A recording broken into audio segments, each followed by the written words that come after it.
누가복음 18장 31절에서 43절까지 말씀을 살펴보도록 하겠습니다.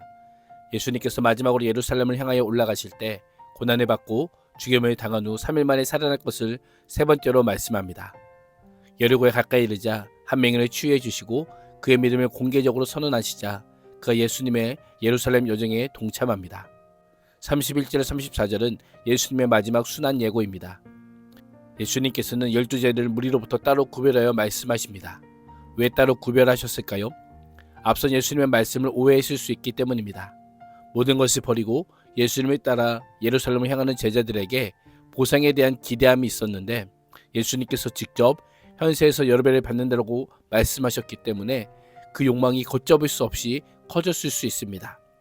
분명하고 확실한 보상이 약속되었기에 어떤 위험과 고난도 감수하고 예수님을 따르겠다며 결단과 의지를 불태웠을 것입니다.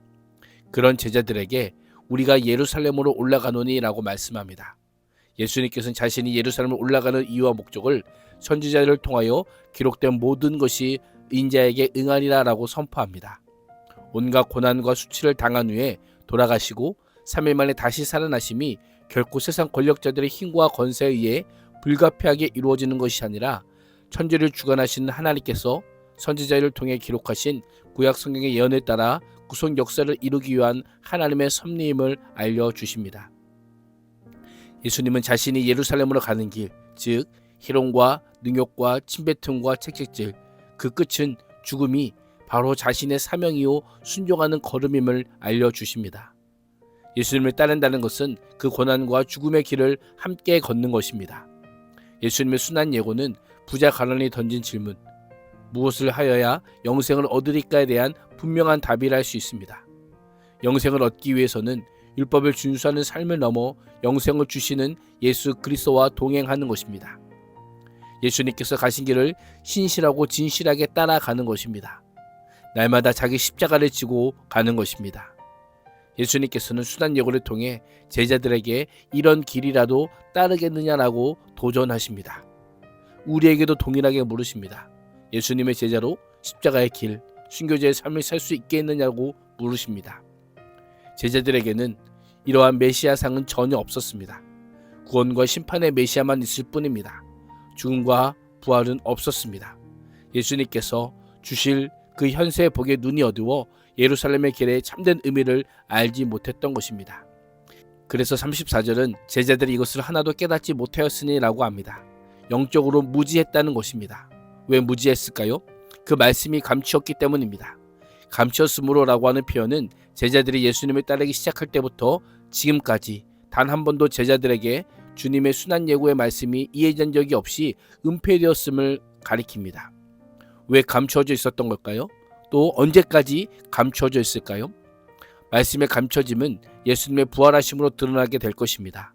제자들의 영생이 죽음을 전복하는 부활을 통해 예수 그리스도의 얼굴과 얼굴을 맞대고 나서 그 후에야 말씀의 의미를 깨닫게 될 것입니다. 우리의 모습은 어떠합니까? 혹시 우리도 제자들처럼 영의 눈이 어둡지는 않습니까? 말씀을 통해 여러 번 알려주셔도 못 알아들을 만큼 자기 야망이 사로잡혀 있지 않은지를 돌아보며 영안이 열리기를 간구해야 할 것입니다. 35절에서 43절은 한 맹인의 고치심입니다. 제자들이 영적인 눈이 어두웠다면 여리고에는 육체의 눈이 어두운 맹인 바디메오가 있었습니다. 예수님께서 여리고에 가까이 이르셨을 때 한 맹인이 길가에 앉아 구걸하고 있었습니다. 구걸하는 자는 장애가 있었기에 노동을 해서 스스로의 생계를 유지할 수 없었습니다. 많은 사람들 사이에서 방치된 채 살아남기 위해 필요한 것들을 구걸할 수밖에 없었습니다. 맹인은 구걸하던 중 심상치 않은 많은 물의 이동 소리를 듣고 주변 사람들에게 무슨 일인지 물어봅니다. 사람들이 나사렛 예수가 지나가신다라고 말해줍니다.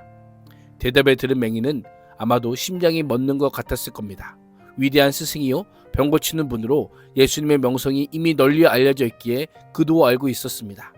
어떤 병이든 고칠 수 있는 예수님이 바로 자기 앞에 무리 속에 있었기에 절대 놓칠 수 없는 기회였던 것입니다. 맹인은 수치심도 모른 채 그 즉시 소리 높여 다윗의 자손 예수여 나를 불쌍히 여기소서라고 외칩니다.